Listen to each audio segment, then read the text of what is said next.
再来看立法院昨个继续审理国会改革的法案，将对总统国情报告常态化描述国会罪，民定官员未当犯质询，强化国会人事同意权，个性增加国会调查权这争议的法条，拢已经立法通过了。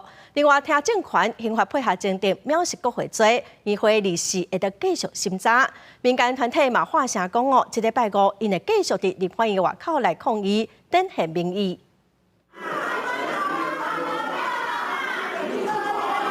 立法院立案继续审国会改革法案，民进党团一直用战术的拖延来阻碍议事进行。不过，国民党团、民众党团靠着人数优势，一步一步地咧推动国会改革。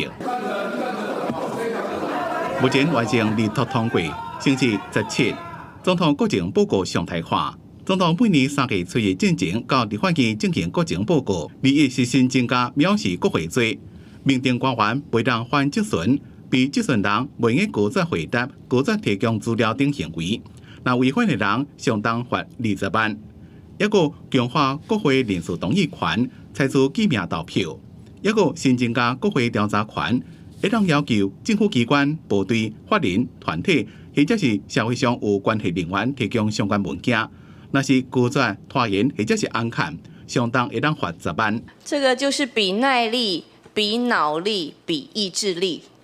好，我们是智慧的善用各种议事策略，我们会勇敢的、坚定的站上发言台，去论述我们认为扩权的条文不可行之处。民间指控，若被联手扩大立法委员的权力，未来将会有调查权，恐吓甲人民干涉在内，引起政治斗争。希望立法院长韩国瑜就争议法案进行协商。国民党的洪明凯讲，已经备案伫咧议事，要继续审国会改革法案。 被拼3读通过，民进党团真的有比较好的版本，我们也绝对会支持。既然如此的话，能不能有更有效的整合意见，来往同样的一个方向修法来迈进？我们还是期待在这个礼拜的院会就能够3读通过。目前也未通过条文包括听证权、刑法配合侦定、藐视国会罪。理事按算在这边进行表决，民进党团是强调会继续用议事策略对抗若被快速表决。 民众党的张启凯是希望条件会让和平讨论，国民团体是招民众在这边上街头抗议黑箱作业。记者综合报道。